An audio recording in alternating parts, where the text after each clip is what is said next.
Hello friends, good morning to all of you. Welcome to my channel. आज के tutorial में हम लोग पढ़ेंगे जो वेस्ट बंगाल और असम में जो अभी फर्स्ट फेज़ का जो चुनाव कंप्लीट हो गया, उसी के रिगार्डिंग ही आज का ट्यूटोरियल है। कह रहा है कि पीसफुल स्टार्ट। वहाँ पे जो फर्स्ट फेज हुआ है, फर्स्ट फेज कंप्लीट हो गया है, तो एक तरह से क्या हुआ है, एक बहुत ही शांतिपूर्ण तरीक़ा से एक संपन्न हुआ।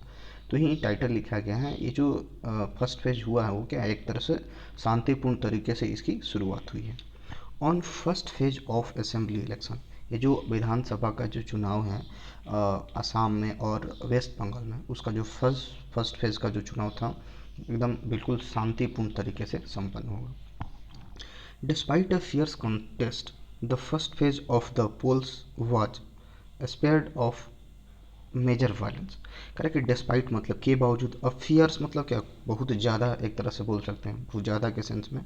कॉन्टेस्ट मतलब क्या, एक तरह से मुकाबला, मतलब वेस्ट बंगाल और असम में क्या बहुत ही मेजर दो पार्टी हैं, उसमें बहुत ज़्यादा एक क्या बोल सकते हैं, टक्कर होने के बावजूद भी, मुकाबला होने के बावजूद भी, the first phase of the polls, ये जो चुनाव का जो पहला फेज था, वाज स्पेयर्ड ऑफ कहने का मतलब क्या, छोड़ देना, ठीक है, स्पेयर्ड ऑफ छोड़ देना मेजर वायलेंस, यानी इसमें किसी भी तरीके का वायलेंस ज़्यादा, मतलब बड़े लेवल पे वायलेंस, बड़े लेवल पे हिंसा नहीं देखा गया, उससे ये अछूता रहा।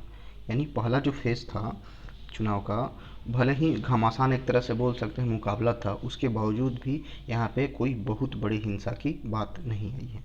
प्लीज़ आप मेरे इस चैनल को सब्सक्राइब कर लीजिए। आगे मूव करते हैं। करेंगे the first phase of the polling in West Bengal and Assam on Saturday witnessed an impressive turnout।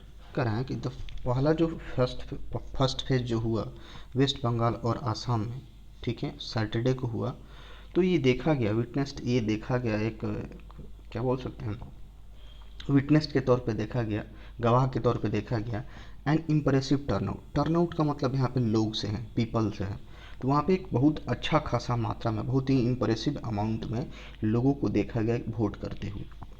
In some constituencies the turnout was well above 80%। कह रहा कि कुछ कंस्टिट्यूएंसी में, कुछ विधानसभा में तो ये भी देखा गया कि लोग जो थे, टर्नआउट जो था, पीपल जो था, वो कितना थे, 80% से ज़्यादा लोग ने वोटिंग की है।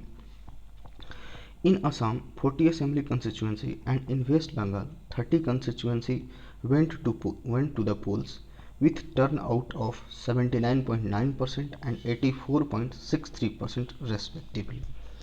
अब ये बोला जा रहा है कि आसाम में जो पहला चुनाव हुआ, वहाँ पे 47 असेंबली सीट्स के लिए चुनाव हुआ। वेस्ट बंगाल में जो हुआ पहला चरण, उसमें 30 विधानसभा के लिए चुनाव हुआ, ठीक है। तो उसमें देखा गया कि इसमें आसाम में कि कितना आया, 79.9% लोगों ने वोट किया। वेस्ट बंगाल की 30 सीट की बात की जाए तो यहाँ पे 84.63% लोगों ने वोट किया। बहुत अच्छा खासा अमाउंट है, बहुत अच्छी बात है, लोग वोटिंग के प्रति एक अवेयरनेस है। इन 2016 the ruling Trinamool Congress won 26 of the 30 seats in West Bengal in the tribal region of जंगल जंगल महल। कह रहा है कि 2016 की बात करें तो जो अभी जो रूलिंग पार्टी हैं, जो अभी सत्तारूढ़ पार्टी हैं, ममता बनर्जी की तृणमूल कांग्रेस, उसने क्या किया था, 30 में से 26 सीट जीती थी, ठीक है। इन ट्राइबल रीजन, ट्राइबल मतलब क्या होता है, जो जनजातीय वाला जो क्षेत्र होता है, उस क्षेत्र में इन्होंने क्या किया था, 30 में से 26 सीट जीती थी, जो कि किस एरिया में आता है, जंगल महल के एरिया में आता है। In the 2019 Lok Sabha election, BJP made significant inroads into the regions. अगर ये तो रहा विधानसभा की बात, ये जो 2019 वाला जो लोकसभा का जो चुनाव था, उसमें क्या किया था, बीजेपी बहुत ही एक अच्छा खासा मात्रा में इस रीजन में एक डोमिनेंट होकर आई थी, मतलब अच्छा खासा सीट लेके आई थी। इनरोड्स टू द रीजन मतलब इस एरिया में उसने अपना थोड़ा सा एक पकड़ बनाया था। In Assam the ruling BJP on 35 of the 47 seat in 2016। Assam की बात करें तो अभी वहाँ पे क्या, असम में अभी रूलिंग पार्टी क्या है, बीजेपी की है, सर्बानंद सोनोवाल की पार्टी वहाँ चीफ मिनिस्टर है। तो अभी जो वहाँ असम में जो पार्टी है बीजेपी की, वो 2016 में क्या की थी, 47 सीट में से 35 सीट जीती थी। Where tribal communities employed in tea states, जहाँ पे क्या थे, वहाँ के जो ट्राइबल कम्युनिटी, जो जनजातीय समुदाय हैं, एम्प्लॉयड मतलब क्या, लगे हुए हैं, उसमें काम करने में लगे हुए हैं इन tea estates. Tea estate मतलब जो चाय से रिलेटेड जो संपदा है, तो ये जो एक बहुत अच्छा खासा जो वहाँ की जो ट्राइबल जो जनजातीय समुदाय हैं, वो क्या, चाय का जो बागान है, चाय से रिलेटेड जो भी काम है उसमें क्या एम्प्लॉयड है, उसी को लेकर के वो अपना रोजी रोटी चलाते हैं। तो ये लोग क्या हो गए, ये जो पूरा समुदाय था, जो जनजातीय समुदाय था, शिफ्ट हो गए किसकी तरफ, फ्रॉम द कांग्रेस। मतलब कांग्रेस से पहले ये लोग किस में थे, पहले किसको सपोर्ट करते थे, कांग्रेस को सपोर्ट करते थे। तो shift from the Congress, Congress से किस में शिफ्ट हो गए, टू किस में चले गए, द बीजेपी।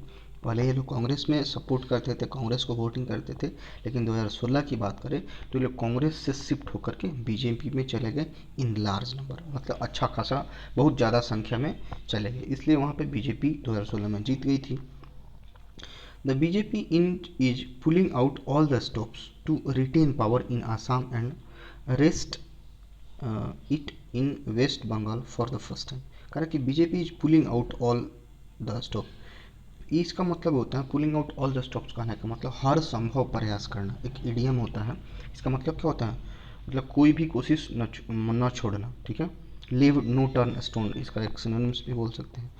तो एक जो बीजेपी है बहुत भरसक प्रयास कर रही है टू रिटेन पावर, मतलब फिर से वो सत्ता में आ सके इन आसाम। आसाम में तो पहले से है ही, लेकिन फिर से दोबारा कोशिश कर रही है, हर संभव प्रयास कर रही है कि वो फिर से सत्ता में आ जाए। एंड रेस्ट, इस रेस्ट का मतलब होता है ना WREST, इस रेस्ट का मतलब होता है किसी चीज़ को पाने में बहुत मुश्किल करना, to find out something with very much more difficulties, you can say that. तो ये इस रेस्ट का मतलब होता है कोई भी चीज़ पा रहे हो आप तो बड़ी मुश्किल से पा रहे हो, तो उसको बोलते हैं रेस्ट। तो ये तो असम में बहुत हर संभव प्रयास करे कि दोबारा सत्ता में आ जाए। और वेस्ट बंगाल में क्या कोशिश करें कि पहली बार, अभी तो 10 साल से ममता बनर्जी जी हैं, तो अभी वहाँ पे बीजेपी ये चाहेगी कि उस मुश्किल परिस्थिति में भी अपना सत्ता प्राप्त करने की।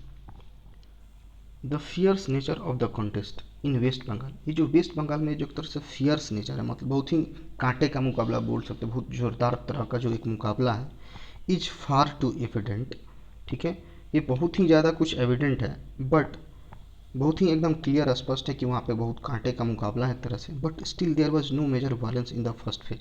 लेकिन इसके बावजूद भी वहाँ पे कोई बड़ा वायलेंस, कोई एक बहुत बड़ी हिंसा पहली फेज में देखने को नज़र नहीं है। आगे मूव करते हैं। करें कि the BJP has complained of violence by TMC. अब बीजेपी ने क्या कंप्लेन किया है कि टीएमसी के द्वारा वायलेंस फैलाया गया, वायलेंस किया गया है, वाइल जबकि the latter has complained of the partisanship by election commission. ये तो बीजेपी ने टीएमसी पे कंप्लेन कर दिया कि आप वायलेंस फैलाओ, लेकिन लेटर किसके लिए आया है, टीएमसी के लिए है। टीएमसी ने ये कंप्लेन किया है कि ये इलेक्शन जो कमीशन है उसके द्वारा क्या पार्शियलिटी की जा रही है, एक तरह से भेदभाव किया जा रहा है, ठीक है। पार्टीशनशिप कहने का मतलब जिसकी तरफ ज़्यादा एक तरह से झुकाव हो, ठीक है। तो एक पार्टीशनशिप किया जा रहा है इलेक्शन कमीशन के द्वारा, चुनाव आयोग के द्वारा, उस टीएमसी का ये आरोप है बीजेपी पे। Union home minister Amit Shah has claimed that the BJP is set to win 26 of 30 seats in West Bengal and 37 of the 40 seats in Assam। अबे जो हमारे केंद्रीय गृह मंत्री अमित शाह जी है, उन्होंने क्या क्लेम किया है कि BJP is set to win, एकदम बीजेपी जीतने जा रही है, एकदम उसका एकदम प्लेटफॉर्म सेट है। 30 में से 26 सीट जीतने जा रही है वेस्ट बंगाल में, अमित शाह जी का दावा है, पता नहीं कहाँ तक सच है कहाँ तक झूठ है। And 37 of 47 seats in Assam, और असम में ये बोल रहे हैं कि जो हाँ 47 सीट्स के लिए चुनाव हुआ है उसमें 37 सीट पे बीजेपी जीत होने जा रही है। The TMC has ridiculed the claim, ridicule कहने का मतलब किसी का उपहास उड़ाना, उपहास करना, मजाक उड़ाना, ठीक है। तो ये जो टीएमसी है, ममता बनर्जी की जो पार्टी है, ये जो क्लेम किए हैं अमित शाह जी, इसका क्या किए, पूरी तरह से मजाक उड़ा है। In Assam the Congress has claimed to have made major gains in the first phase, और असम में बात की जाए तो कांग्रेस ने क्या क्लेम किया है, to have made major gains, उसको मतलब कांग्रेस को ये लगा कि क्या ये बहुत ही अच्छा खासा वहाँ से गेन करेगा इन द फर्स्ट फेज, यानी कांग्रेस भी काफ़ी चीयरफुल नज़र आ रहा है असम के फर्स्ट फेज के दौरान। The claims and counter claims can only be read as signalling for supporters and driver alike by each side. करें कि जो क्लेम हो रहा है, एक दावा हो रहा है और काउंटर क्लेम, दावा के एक तरह से उसको काटने के लिए एक दूसरा दावा किया जा रहा है, काउंटर क्लेम किया जा रहा है। ये सब क्या है, बस एक सिग्नल है सपोर्टर के लिए और राइवल के लिए। जो मान लेते हैं कि कोई आदमी, कोई पार्टी, ये बोला जा रहा है कि ये जीत रही है, फिर बोला जा रहा है कि हार रही है, तो सपोर्टर्स होगा तो क्या करेगा, उसको अच्छे से इंटरप्रेट करेगा। जो राइवल्स होगा उसके लिए नेगेटिव होगा। तो ये बोला, ये सारी चीज़ें क्या है, एक सिग्नल करती हैं कि सपोर्टर्स के लिए अच्छा होगा, फिर राइवल्स के लिए अच्छा नहीं होगा। तो यही सारे बातें उसको रीड किया जा सकता है सिग्नल के तौर पे। हकीकत तो सामने रिजल्ट्स के दिन ही आएगा। But there can certain trends that are notable as the comparison for the second phase on April Olympics। लेकिन ये जो कुछ ट्रेंड्स हैं, कुछ सर्टेन ट्रेंड्स हैं जो कि नोट किए जाने लायक हैं, नोटेबल हैं, as the comparison for the second phase on April Olympics. लेकिन जो 1 अप्रैल को जो सेकेंड फेज होगा उसमें कुछ कुछ जो ट्रेंड होगा वो देखने लायक होगा कि क्या, मतलब नोटिस करने लायक होगा इस कंपेरिजन में। Election are being held in 8 phases in West Bengal and 3 phases in Assam. जो इलेक्शन होने वाला है वेस्ट बंगाल में 8 फेज में होने वाला है, 8 चरण में वहाँ पे चुनाव होने वाला है। और बंगाल में असम में कितने चरण में होने वाला है, 3 फेज में हो रहा है। वेस्ट बंगाल में 8 चरण में और असम में 3 चरण में चुनाव होने वाला है। आगे मूव करते हैं। Correct, the BJP in Assam is not as defensive as TMC in West Bengal. जितना असम में बीजेपी डिफेंसिव नहीं है उतना कि जो वेस्ट बंगाल में तृणमूल कांग्रेस ममता बनर्जी की, यानी असम में बीजेपी उतना डिफेंसिव नज़र नहीं आ रही है जितना कि वेस्ट बंगाल में ममता बनर्जी जी नज़र आ रही है। The shenanigans of its leader have resulted an unmistakable anti-incumbency against TMC। कह रहे हैं ये जो सेनानिगंस करने का मतलब क्या, एक तरह से गलत काम करना, एक तरह से दादागिरी टाइप, मतलब कुछ हिंसा फैलाने की कुछ कोशिश करना। तो ये जो बीजेपी के जो लीडर है ये पूरी तरह से क्या कर रहा है, ये एक गलत तरीका अपना रहे हैं। Have resulted in unmistakable anti कमेंसी, किसके खिलाफ, जो अभी सत्तारूढ़ पार्टी है उसके खिलाफ। एंटी इनकम्बेंसी कहने का मतलब जो अभी सत्तारूढ़ पार्टी है उसके खिलाफ कुछ एक गलत रवैया अपना रहे, गलत तरीका अपना रहे हैं टीएमसी के खिलाफ। Which has been in power 10 years now, जो कि क्या तृणमूल कांग्रेस 10 साल से, इतना आसान नहीं है उसको एक तरह से उसके खिलाफ कुछ बोलना चाहे, उसके खिलाफ कुछ जीतना। तो ये बहुत सारा गलत तरीका लोग अपना रहा है बीजेपी के लीडर्स इस जो सत्तारूढ़ पार्टी है इसके खिलाफ, जो कि पिछले 10 साल से वहाँ पे सत्ता में है। The party is trying to recover lost ground with new promises and by riding on personal popularity that chief minister Mamata Banerjee continues to command. जो पार्टी है कोशिश कर रही है टू रिकवर, फिर से प्राप्त करने की लॉस्ट ग्राउंड। लॉस्ट ग्राउंड करने का मतलब क्या, पिछले चुनाव में जो वो सीट हार गई थी उसको क्या फिर से जीतने की कोशिश कर रही है विथ न्यू प्रोमिसेज, नए नए वादे करके। ये तो एक तरह से it's a very common thing in every election. क्या होता है कि जब भी चुनाव होता है उसके एक दो महीना पहले क्या किया जाता है, बड़ा ज़ोर शोर से काम चलता है, जो भी काम अधूरा रह गया रहता है उसको कंप्लीट करने की कोशिश की जाती है। तो it's nothing new in that. तो ये जो भी सीट्स लास्ट इलेक्शन में जो हारी थी तो उस पर नए नए वादे करके उसको जीतने की कोशिश कर रही है। And by riding of the personal popularity that chief minister Mamata Banerjee continues to command. और ये जो चीफ मिनिस्टर ममता बनर्जी की जो पॉपुलैरिटी है वो क्या है, लगातार एक कमांड में है, वहाँ पे अभी भी पूरी तरह से वहीं एक कमांड कर रही हैं।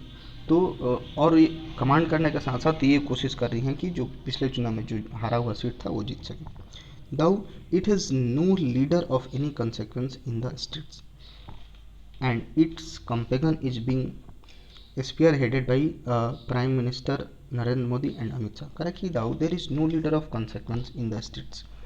ये जो स्टेट्स हैं इसमें कोई एक तरह से एक जाना पहचाना, ये जो बंगाल की बात करें खास करके बीजेपी के लिए, तो बीजेपी का कोई अच्छा जाना पहचाना एक रिकॉग्नाइज चेहरा सामने नहीं है। और इस कैंपेन का पूरा श्रेय पूरा एक तरह से हैंडल कौन कौन कर रहे हैं, हमारे नरेंद्र मोदी जी और अमित शाह जी कर रहे हैं। The BJP hopes to harvest anti TMC sentiments and win the power. यानी यहाँ पे तो कोई एक अच्छा खासा जाना माना पर्सनालिटी नहीं है बीजेपी का कैंडिडेट्स वेस्ट बंगाल में। तो ये लोग मोदी जी और अमित शाह ही क्या करें, पूरा चुनावी रैली को, चुनाव से रिलेटेड जितना भी एक तरह से मैटर्स हैं उसको ये कंडक्ट कर रहे हैं। और ये क्या कर रहे हैं, बीजेपी होप टू हार्वेस्ट करने का मतलब यहाँ पे जीत से, हार्वेस्ट को मतलब क्या कटाई होता है, लेकिन यहाँ पे जीत से सेंस आ रहा है। Hopes to harvest anti TMC sentiment. ये लोग चाह रहे हैं कि जो टीएमसी के खिलाफ जो एक तरह से सेंटीमेंट से भावना है उसको एक हथियार बना करके उससे जीत हासिल की जाए, फिर से सत्ता हासिल की जाए। The BJP has not announce a chief ministerial candidates in West Bengal. BJP ने अभी तक वेस्ट बंगाल में अपना चीफ मिनिस्टर का कौन एक उम्मीदवार होगा उसको अभी तक अनाउंस नहीं किया है। And in Assam the paradox मतलब क्या होता है, विरोधाभास, contradiction, is that its machinery is dependent more on powerful minister Himanta Biswa Sharma than chief minister Sarbananda Sonowal कर रहा है। और सबसे बड़ी बात यहाँ पे पैराडॉक्स की ये है, विरोधाभास करने की है कि जो एक बीजेपी की जो मशीनरी है पूरी तरह से नियंत्रण बोल सकते हैं, एक तरह से उपकरण किस चीज़ पे डिपेंडेंट है, ज़्यादातर वहाँ के जो पावरफुल मिनिस्टर है, अभी हालांकि वहाँ पे चीफ मिनिस्टर कौन है, सर्बानंदा सोनोवाल जी हैं चीफ मिनिस्टर हैं, लेकिन इसके बावजूद भी ये जो बीजेपी है किस पे ज़्यादा डिपेंडेंट है, जहाँ पे अभी वो ज़्यादा पावरफुल मिनिस्टर हैं हिमंत बिस्वा शर्मा, वो जो कि चीफ मिनिस्टर से भी ज़्यादा एक तरह से उनकी पॉपुलैरिटी होगी, चाहे जो भी बोल सकते हैं। तो चीफ ये जो क्या पूरी तरह से बीजेपी जो है जो ज़्यादा पावरफुल मिनिस्टर है उसी पे पूरी तरह से डिपेंडेंट है। ये बहुत ही कॉन्ट्राडिक्शन की बात है। आगे मूव करते हैं। Mister Modi's visit to Bangladesh in the mids of मतलब क्या इन बिटवीन, इसी के बीच में the election has triggered the communal tension there. अब मिस्टर मोदी जी अभी हाल ही फिलहाल में गए थे बांग्लादेश, ठीक है, ये इलेक्शन के बीच में, इन द मिस्ट ऑफ मतलब इन बिटवीन मतलब इसी के बीच में, जब इलेक्शन चल रहा था इसी के बीच में मिस्टर मोदी बांग्लादेश गए थे। अब इसकी वजह से क्या ट्रिगर मतलब क्या बढ़ावा देना, बढ़ जाना, कोई चीज़ ट्रिगर हो जाना, कम्युनल टेंशन देयर। अब वहाँ पे जाने से बाद, मोदी जी से जाने के बाद बहुत वहाँ पे हिंसा हुआ है, तो एक तरह से जो कम्युनल टेंशन है, एक सांप्रदायिक जो तनाव है वो काफ़ी ज़्यादा बढ़ गया है। The Hindu minority in Bangladesh is coming under attack by Islamist. अब बांग्लादेश में क्या है, हिंदू माइनॉरिटी, हिंदू की संख्या वहाँ पे कम है और वो किसके द्वारा अटैक किए जा रहे हैं, वहाँ के इस्लामिक है, वहाँ के जो मुस्लिम हैं, मुस्लिम लोग वहाँ पे हिंदू लोगों की अटैक कर रहे हैं। एंड द रिपल करने का मतलब एक तरह से एक तरंग बोल सकते हैं, जो वाटर वेव्स होता है उसी के सेंस में आ रहा है।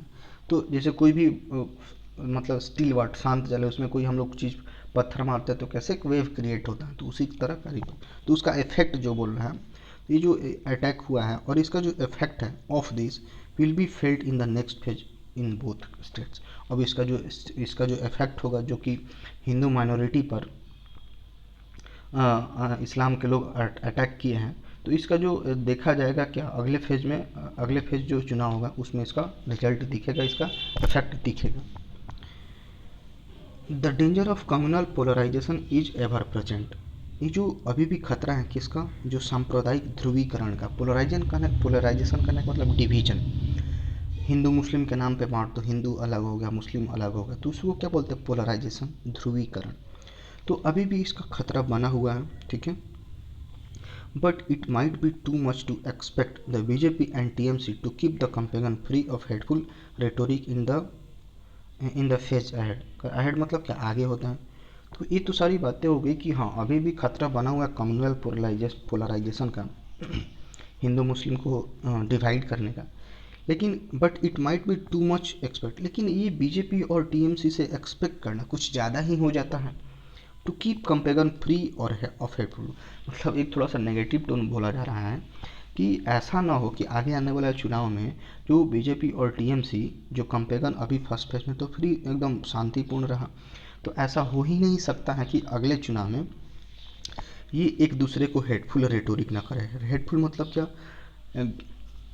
एक तरह से नफरत वाला, रेटोरिक मतलब भाषणबाजी जो नेता लोग करता है। तो यही बोला जा रहा है कि टू मच, ऐसा उम्मीद करना बहुत ज़्यादा हो जाएगा बीजेपी और टीएमसी से कि अगले चुनाव में भी इस तरह की नफरत करने वाली भाषणबाजी ना हो। मतलब ये होना ही होना है, इस सेंस में आ रहा है कि जहाँ बीजेपी और टीएमसी हो और इस तरह का जो कांटे का मुकाबला है अगले फेज में, ये होना ही होना है, इस बात की पूरी पूरी एक तरह से एक्सपेक्टेशन है। तो ज़्यादा एक्सपेक्टेशन करना कि शांतिपूर्ण होगा, ये भी गलत है। The election commission might need to step in. अब इन सारी बातों को लेकर के, इन सारी बातों में अगर और भी सेकेंड थर्ड फेज में अगर पूरी तरह से शांति कायम रखना है, तो इसमें क्या होना चाहिए, इलेक्शन कमीशन को अपना अच्छे से काम करना चाहिए, उसको स्टेप इन करना चाहिए, इसमें हिस्सेदारी निभानी चाहिए। Alright, that's all for today. Thanks for watching this video.